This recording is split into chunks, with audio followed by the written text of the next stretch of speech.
जो roll number पहले से पीडीएफ में होगा, जो रिजल्ट तैयार किया गया होगा, उसमें बाद में स्टिकर चिपकाया गया, कॉपी पेस्ट किया गया कि 6-7 क्वेश्चन का आंसर भी गलत दिया गया है। मैंने आज सुबह ही फाइनल आंसर की से मिलाया तो मुझे 6 से 7 क्वेश्चन का आंसर भी गलत लग रहा है। इन सब के पीछे जो सबसे बड़ा जिम्मेवार, जिसको कह लीजिए दोषी कह लीजिए, वो है शिक्षा माफिया।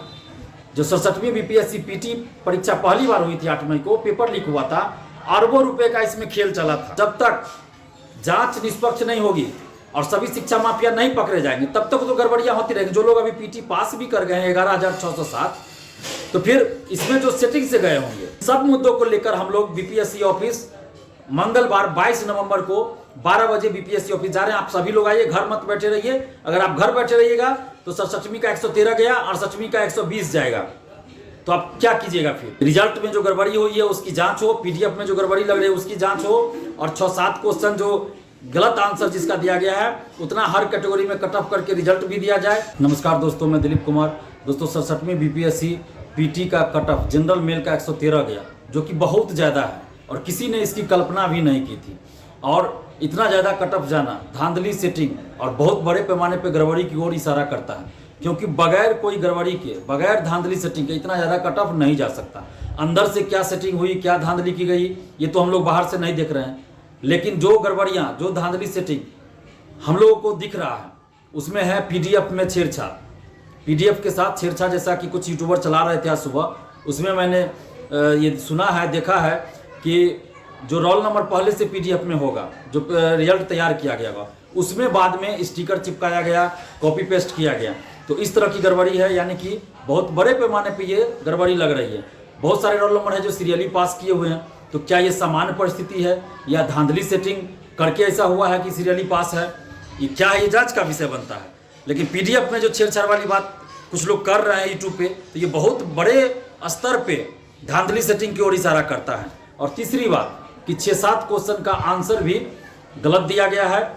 मैंने आज सुबह ही फाइनल आंसर की से मिलाया तो मुझे 6 से 7 क्वेश्चन का आंसर भी गलत लग रहा है। और चौथी बात कि बहुत सारे स्टूडेंट्स मेरे पास फ़ोन किए हैं, बता रहे हैं कि फाइनल आंसर की से जितना उनका मार्क्स आ रहा है उससे कम करके 3 नंबर, 4 नंबर, 5 नंबर कम करके उनका मार्क्स बीपीएससी के वेबसाइट पे दिखाया जा रहा है। तो ये 4 तरह की बातें अभी तक सामने आई है। अगर इसके अलावा भी आप लोग को कुछ नज़र आए, पता चले तो ज़रूर हमें बताइएगा। लेकिन ये 4 चीज़ें हैं और इन सब के पीछे जो सबसे बड़ा जिम्मेवार, जिसको कह लीजिए दोषी कह लीजिए, वो है शिक्षा माफिया। जो 67वीं बीपीएससी पीटी परीक्षा पहली बार हुई थी 8 मई को, पेपर लीक हुआ था, अरबों रुपए का इसमें खेल चला था। और जिन लोगों से पैसा लिया गया होगा तो उन लोगों को ये लोग या तो पैसा वापस करे या पीटी पास कराए, ये क्वेश्चन उपलब्ध कराए, जैसे भी कराना है। तो कहीं ना कहीं ऐसा लग रहा है कि उन लोगों को अंदर करवाने की ये सब जो साजिश रची गई, इसके चलते इस तरह का बात हुआ है, इतना कट ऑफ ज़्यादा गया है और पीडीएफ में छेड़छाड़ किया गया है। क्योंकि अतुल प्रसाद जी नए अध्यक्ष हैं, लेकिन उनके जो और लोग हैं अधिकारी कर्मचारी, वो तो पहले से हैं, लंबे समय से, कोई 4 साल, कोई 5 साल, कोई 7 साल से वहाँ हैं। और वो लोग पेपर लीक में भी निश्चित रूप से संलिप्त होंगे, क्योंकि जब बीपीएससी ऑफिस के अंदर जांच गया तो जांच बंद कर दिया गया। 64वीं में इतनी बड़े पैमाने पे गड़बड़ी हुई, 66वीं में डीएसपी का रैंक घोटाला, पद घोटाला किया गया। तो ये तो टीम तो वही है, सिर्फ अध्यक्ष बदले हैं, सिर्फ अध्यक्ष नए हैं, बाकी लोग तो वही पुराने लोग हैं। और जिन लोगों को हम लोग हटाने की बात करें, जैसे परीक्षा नियंत्रक अमरिंदर कुमार, जिनको सचिव भी बना दिया, उनको हटाने की मांग हम बहुत पहले से करते आ रहे हैं। तो वो लोग, हो सकता है अध्यक्ष जो अतुल प्रसाद जी, उनको पता भी ना हो और ये लोग गड़बड़ी कर दिए, वैसा भी हो सकता है। ये जांच का विषय है, ये जांच निश्चित रूप से इसमें होनी चाहिए। और जब तक जांच निष्पक्ष नहीं होगी और सभी शिक्षा माफिया नहीं पकड़े जाएंगे तब तक तो गड़बड़ियां होती रहेंगी। जो लोग अभी पीटी पास भी कर गए हैं 11,607, तो फिर इसमें जो सेटिंग से गए होंगे, धांधली सेटिंग कर गए, वो तो मेंस में भी सेटिंग कराएगा। हम ये नहीं कर रहे हैं कि 11,607 में सभी सेटिंग से ही गए हैं, हम ऐसा नहीं कर रहे हैं। लेकिन हम ये जरूर कर रहे हैं कि इसमें बहुत सारे लोग मेरिट से, ईमानदारी से भी गए हैं, लेकिन बहुत सारे लोग सेटिंग से भी गए हैं। तो जो सेटिंग से गए तो मेंस में भी सेटिंग कराएगा। तो इसलिए एक बार निष्पक्ष रूप से सीबीआई जांच पेपर लीक की होनी चाहिए और 67वीं पीटी का पुनर्परीक्षा का जो रिजल्ट दिया गया है उसकी भी जांच होनी चाहिए। क्या पीडीएफ में कोई छेड़छाड़ की गई है? तो ये जो 4-5 मुद्दे हैं, इन सब मुद्दों को लेकर 22 नवंबर मंगलवार को 12 बजे आप लोग बीपीएससी ऑफिस आइए, इन सभी चीज़ों पे बात करेंगे। 53 से 55 में क्या हुआ था कि 4 क्वेश्चन का आंसर गलत था, तो पटना हाईकोर्ट में केस चला, बीपीएससी ने वहाँ एक्सेप्ट कर लिया कि 4 क्वेश्चन का जो उत्तर गलत है, इसके चलते हम हर कैटेगरी में 4 कट ऑफ कम कर करके रिजल्ट एक्स्ट्रा रिजल्ट देंगे। और यहाँ 6 से 7 क्वेश्चन का आंसर गलत है, तो ये संभावना भी बनती है कि 6-7 क्वेश्चन का आंसर जो आपने गलत दिया है तो उतना कट ऑफ कम हर कैटेगरी में कम करके रिजल्ट दीजिए, ये भी बनता है। और दूसरी बात कि पूरे रिजल्ट की जांच भी होनी चाहिए, जो पीडीएफ में छेड़छाड़ हुई है कि नहीं हुई है, इसकी जांच होनी चाहिए। अगर नहीं हुई है छेड़छाड़ तो अध्यक्ष और बीपीएससी को क्लीन चिट मिल जाएगा। जांच कराने में क्या दिक्कत है, जांच होनी चाहिए। जब बाहर बात ये चल रही है कि पीडीएफ में छेड़छाड़, जैसे जानकार बता रहे हैं, जो लोग इस चीज़ के एक्सपर्ट हैं, जानकार है, वो लोग बता रहे हैं कि ऐसा लग रहा है कि पीडीएफ में छेड़छाड़ किया गया, जो रिजल्ट है उसमें छेड़छाड़ किया गया है। बहुत सारे रोल नंबर पे स्टिकर बाद में चिपका के रोल नंबर दिया गया है, कॉपी पेस्ट किया गया है। तो क्या बात है, ये जांच होना चाहिए। और जब तक एक बार निष्पक्ष जांच नहीं होती है पेपर लीक की, तब तक धांधली सेटिंग आगे भी होती रहेगी। और इन सब मुद्दों को लेकर हम लोग बीपीएससी ऑफिस मंगलवार 22 नवंबर को 12 बजे बीपीएससी ऑफिस जा रहे हैं। आप सभी लोग आइए, घर मत बैठे रहिए। अगर आप घर बैठे रहिएगा तो 67वीं का 113 गया और 67वीं का 120 जाएगा, तो आप क्या कीजिएगा फिर। और जब तक ये धांधली सेटिंग बंद नहीं होगी तब तक बहुत दिक्कत है।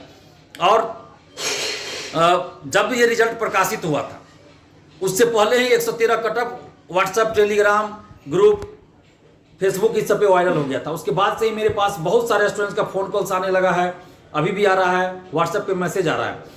तो मैं सभी का फ़ोन कॉल रिसीव नहीं कर पा रहा हूँ, ना ही व्हाट्सएप पे सबका रिप्लाई कर पा रहा हूँ, लेकिन जितना संभव हो पाता है फ़ोन कॉल भी रिसीव करता हूँ, व्हाट्सएप पे रिप्लाई भी कर रहा हूँ। जिनका कॉल छूट जाता है उनको बाद में कॉल बैक भी करता हूँ। लेकिन इसके बावजूद भी बहुत सारे लोगों का फ़ोन कॉल मैं रिसीव नहीं कर पा रहा हूँ या कॉल बैक नहीं कर पा रहा हूँ, क्योंकि आप समझ सकते हैं कि 24 घंटा ही होता है और इसी में सब कुछ करना है। और मैं खुद फ़ोन रिसीव करता हूँ, खुद व्हाट्सएप पे भी रिप्लाई करता हूँ। ऐसा नहीं है कि मैं किसी स्टाफ को रखा हूँ या किसी सहयोगी को रखा हूँ जो ये सब काम करते हो मेरे बदले, मुझे ही सारा काम करना रहता है। और अभी जैसे ये वीडियो बना रहे हैं, इसी समय बहुत सारा कॉल आ रहा है, तो आप समझ सकते हैं किसी से अगर बात कर रहे हैं 1 मिनट भी तो उसी दरमियान 10-15 कॉल आ जाता है।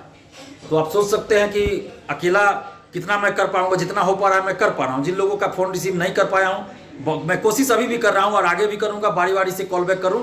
लेकिन एक मोटा मोटी जो आप लोग की समस्या है वो यही है कि रिजल्ट में जो गड़बड़ी हुई है उसकी जांच हो, पीडीएफ में जो गड़बड़ी लग रही है उसकी जांच हो, और 6-7 क्वेश्चन जो गलत आंसर जिसका दिया गया है उतना हर कैटेगरी में कट ऑफ करके रिजल्ट भी दिया जाए, और बाकी जो भी गड़बड़ियाँ हैं उसकी जांच हो, और पेपर लीक की सीबीआई जांच हो, तभी ये साफ सुथरा आगे एग्जाम होगा। तो ये मोटा मोटी मुद्दा है। इसके अलावा भी कुछ अगर आप लोग का हो डिमांड तो हमें ज़रूर बताइएगा।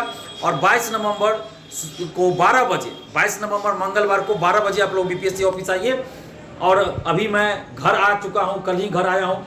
फैमिली में एक शादी है जिसमें मेरा जाना अनिवार्य था। आप समझ रहे हैं कि जब फैमिली में शादी है तो जाना ही पड़ता है, तो इसलिए मैं कल ही पटना से घर आ गया हूँ।